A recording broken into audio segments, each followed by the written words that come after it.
You're listening to TurkishSoccer.com's Turkish Football and Turkish Super League podcast. Hello, everyone. My name is Ahmet Bob Turgut. Welcome to a brand new edition of Turkish Football, Turkish Super League podcast. Next 15 minutes, we'll recap what happened in the Week 31. We'll preview the Week 32. It's coming up starting on Friday. And we'll also talk about the Turkish Cup semifinal matches coming up right after Week 32. But let's recap what happened in this past weekend. Title chase still going on between Galatasaray and Fenerbahce. The gap on top still 3 points. Three teams chase for the third place after Samsunspor lost at home. And this third place race is getting hotter, just like the title. There's also very, very busy relegation zone. We're going to talk about that. And looking at the most important matches on Week 31, probably, as you know, the Week 31 started on Friday when the third place team, as I just mentioned to you, Samsunspor, was at home hosting Galatasaray, top team in Turkish Super League, and Galatasaray had no problem. And Samsunspor, all that hoopla they did before the match, they did not show up. Samsunspor at home did not even have a one shot on goal. They looked very bad. And Yunus Akgün scored the first goal for Galatasaray, and Osimhen, the player probably who carries Galatasaray this season, scores so far 21 goals in the Turkish Super League season. He has scored 30 goals in 33 matches with the European competitions and Turkish Cup matches. Don't forget, he is on loan. He's probably one of the best players on this team. If Galatasaray wins this championship, they better give him that trophy, because even though he gets a lot of money to get paid, and I think what we saw in Samsun, he's not only a striker. This guy could run back to defense and help the defense and run from their own yard line, half yard line, and then we'll score a goal. We saw something that we did not see it for a long time. And I think Osimhen is the real thing. The price tag for Osimhen, they're talking about 75 million. I don't think there's any Turkish team that could afford that player. If they pay him $75 million, that club, the next season, maybe in the same season, will go bankrupt. As you know, I've been saying this, all the big clubs in Turkey, in Turkish Super League, are owned by banks. Whatever they make, they get the money. That money goes to the banks. Fenerbahce is very lucky. They have a very rich president who is paying all these bills. Now, speaking of Fenerbahce, after on Friday, Galatasaray won their matches. Fenerbahce traveled to snowy Sivas on Sunday. And in Sivas, Fenerbahce beat Sivasspor 3-1. And in this match, Talisca scored the first goal, and then Tadic scored two more.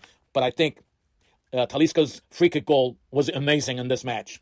Another amazing goal by Sivasspor player that scored a beautiful shot outside the 18-yard line. His name is Efkan Bekiroğlu. Scored an awesome goal. He's a German-born Turkish player that plays for Sivas. If you want to go see this goal, you need to watch it again on YouTube. Talisca's free kick was awesome too, but I think the wall, Sivasspor wall, made a huge mistake on that. And after Galatasaray and Fenerbahce won, the gap still is 3 points. Galatasaray with 74, Fenerbahce with 71 points, and we have 7 more weekends to play in the Turkish Super League. As I said, third place race is between Samsunspor, who has 51 points, Eyüpspor, the team that is coming from behind and surpassing Beşiktaş. They are in fourth place with 50 points, only 1 point behind Samsunspor. Beşiktaş is in fifth place with 48, and sixth place team Başakşehir, 45 points. So these are the teams that are shooting not title chase. They're trying to get to the third place. But we're going to talk about Beşiktaş. We need to talk about Beşiktaş. It was a dark Saturday for Beşiktaş club. First, off the pitch and on the pitch. The reason why I'm saying this, off the pitch, when there was a meeting at the council meeting at the Beşiktaş club, former president, as he was speaking, Hasan Arat, he was punched by the council president. And his name is Tevfik Yamantürk. It was ugly, very ugly scene to see.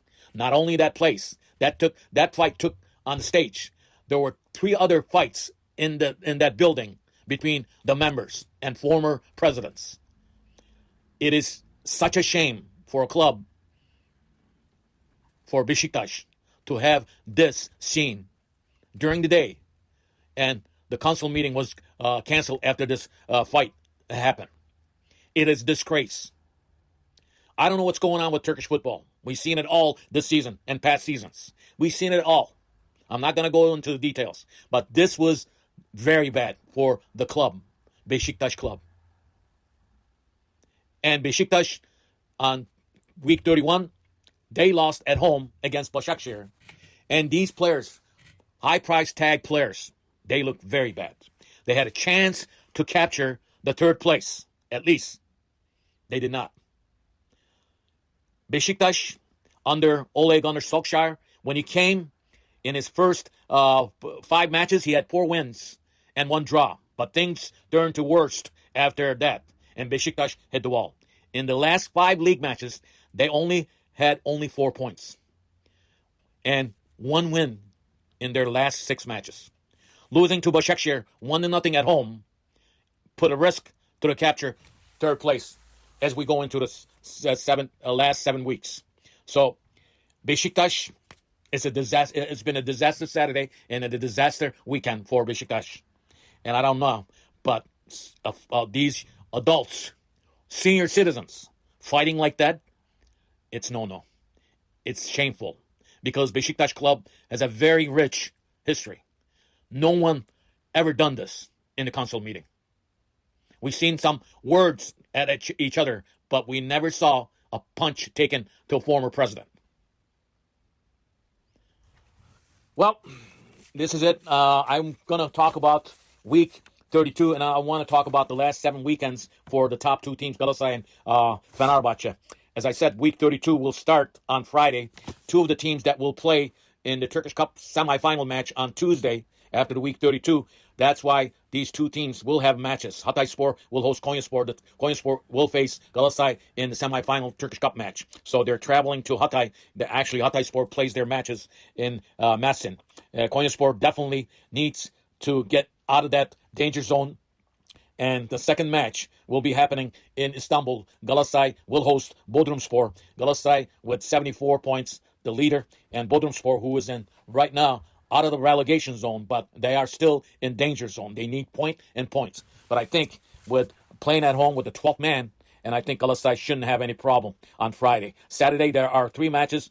Kasımpaşa will be at home against Sivasspor. Sivasspor definitely needs points. They are in relegation zone. Adana Demirspor, the team who said goodbye, will be at home to Trabzonspor. Should be an easy match for Trabzonspor, who has now taken a deep breath and relief after a scary danger zone area. Trabzonspor with 39 points. Göztepe will be at home, and they will host Beşiktaş. Göztepe with 39, and Beşiktaş with 48 points. Göztepe is a tough team at home. There's no way Beşiktaş could beat them in Izmir. Sunday, there are 4 matches. Başakşehir will be at home against Gaziantep, and Başakşehir with 45, and Gaziantep with 42. Rizespor will be at home against Eyüp. Rizespor definitely needs 3 points in this match, but Eyüpspor is looking to capture that third place with 50 points. And Sunday, the second place team with 71 points, Fenerbahçe, will be at home against Kayseri. Kayseri has a lot of players that's suspended because of the yellow and red card and injuries, and Fenerbahçe should not have any problem in this match. Also, on Monday, the last match on Monday will be happening in Alanya. Alanya, the team who's in relegation zone, will host the third place team, Samsunspor,